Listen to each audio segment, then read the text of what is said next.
And then Muhammad, peace be upon him, was born. As he came into the world, a light emerged from her and lit the horizons. The idols around the Kaaba trembled and fell. In distant lands, the fire of Persia that had burnt for 1,000 years was extinguished. Bismillahir Rahmanir Rahim. My beloved brothers and sisters, today we continue our journey through the most blessed life ever lived. The life of Muhammad, peace be upon him.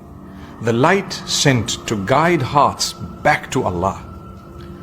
But his story does not begin with revelation, nor with the prophecy, nor with the first words of the Quran.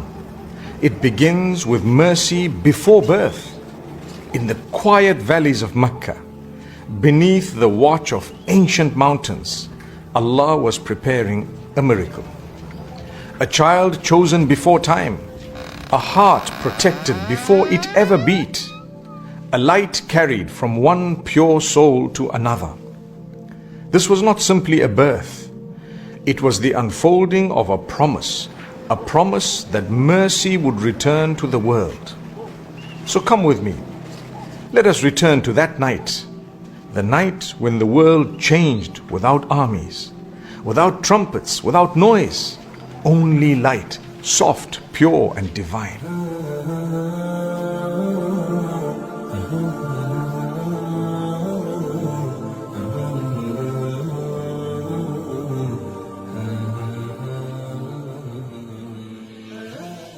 In the sacred city of Mecca, between the mountains that touch the sky, Allah's decree was unfolding with perfect harmony. The story that began with Zamzam and the vow of sacrifice was leading toward light, a light that would soon illuminate the world. Abdullah ibn Abdul Muttalib, noble in lineage and pure in heart, was chosen to marry Amina binti Wahab, a woman of honor and purity. When they were wed, the light of prophethood shone within him, and when he came to her, that light was transferred to her womb, a light that would soon bring mercy to mankind.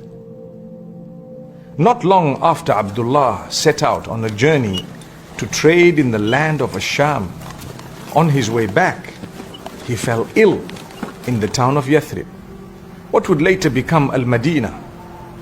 And there, his soul returned to his Lord. Amina was left a widow, carrying in her womb the most honored child creation would ever know. She would often feel that light move within her and dream of a brilliance that reached the palaces of Busra in Syria. In her dream, a voice said, "You carry the master of this nation." It was the 12th night of Rabi' al-Awwal. The skies over Mecca were calm, the stars gleaming like pearls. Amina felt the moment arrive. There was no pain like other women's pain, rather a peace, a stillness. And then Muhammad, peace be upon him, was born. As he came into the world, a light emerged from her and lit the horizons. The idols around the Kaaba trembled and fell. In distant lands, the fire of Persia that had burnt for 1,000 years was extinguished.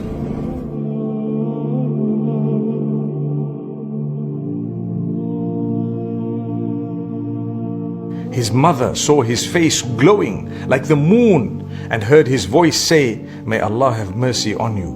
O Amina, the Lord of all worlds has blessed you with the leader of humanity."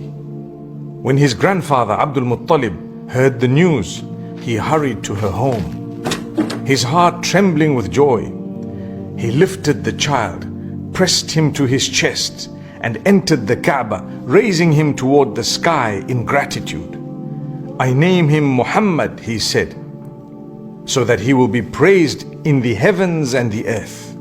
Amina nursed him for a few days and then sought a wet nurse from the tribes of Banu Sa'd, who came to Mecca in search of infants to raise among the desert air. Among them was Halima as-Sa'diyah, whose family suffered from drought and hunger. Her donkey was weak, Her she-camel gave no milk, and her own child cried from thirst.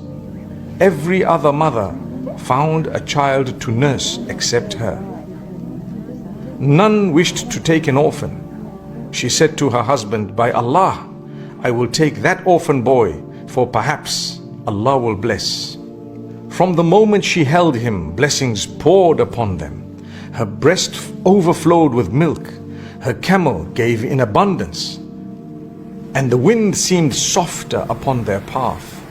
The weak donkey that lagged behind now outran the other beasts in the caravan. Her husband looked at her and said, "Halima, this child has brought us a blessed fortune."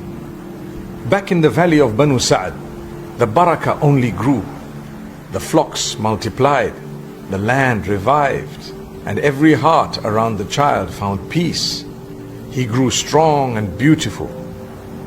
And wherever he crawled, light seemed to follow him. One day, while he played with his foster brother, behind the tents, two men dressed in white appeared. They laid him down gently, opened his chest, and removed a small black clot, saying, "This was the portion of shaitan within you." They then washed the heart with the water of Zamzam. As the angels purified his heart, the words of Allah would later echo that moment of purity.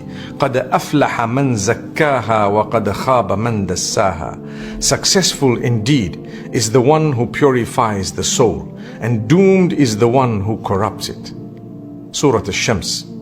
When the children ran to Halima crying, "Muhammad has been killed," she raced out in fear and found him pale but unharmed. She held him close, tears in her eyes, and said, "My son, what happened?" He replied softly, "Two men came to me, opened my chest, and purified my heart." She and her husband knew this was no ordinary child. Fearing harm, she returned him to his mother in Mecca. Amina welcomed her son with joy, and they lived peacefully for a time. When he was 6 years old, she took him to Yathrib. On the way back, she fell ill at a place called Al-Abwa. With gentle hands, she held her child close and whispered, "Every living soul shall taste death, but Allah will never forsake you." And there she passed away, leaving the boy in the care of her servant, Ayman. Alone yet not alone, for Allah was with him, guarding him with his protection. In kullu nafsin lamma alayha hafiz. There is no soul but that it has a guardian watching over it.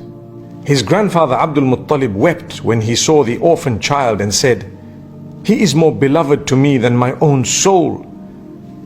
He would seat the boy beside him on the mat of honor near the Kaaba. And when others tried to move him away, he said, "Leave my son. He has his own greatness." But when Muhammad, peace be upon him, was 8 years old, his grandfather too returned to his Lord. With love and trust, he was placed under the guardianship of his uncle Abu Talib, the man who would protect him for the rest of his life. Abu Talib raised him as his own. They traveled together to Syria when the Prophet, peace be upon him, was still a boy. On that journey, near the town of Busra, a Christian monk named Bahira saw signs in the young boy's face. He invited them to a meal and examined the mark between his shoulders, the seal of prophethood. Turning to Abu Talib, he warned, "Protect this boy from the Jews, for he will be a prophet sent to the worlds." Years passed. The boy grew into youth, strong, pure, and thoughtful. He never bowed to idols, never joined the games of sin, never uttered falsehood. His people came to call him Al-Amin, the trustworthy. In him were gathered the noblest traits, mercy, humility, and truth, preparing him for revelation yet to come. And so Allah's mercy upon him was already written. وَمَا أَرْسَلْنَاكَ إِلَّا رَحْمَةً لِلْعَالَمِينَ. And we have not sent you, O Muhammad, peace be upon him, except as a mercy to all creation. Join me tomorrow as we begin the next chapter the journey to prophethood, the years of truth and trust, and the first signs of revelation that would change the world forever.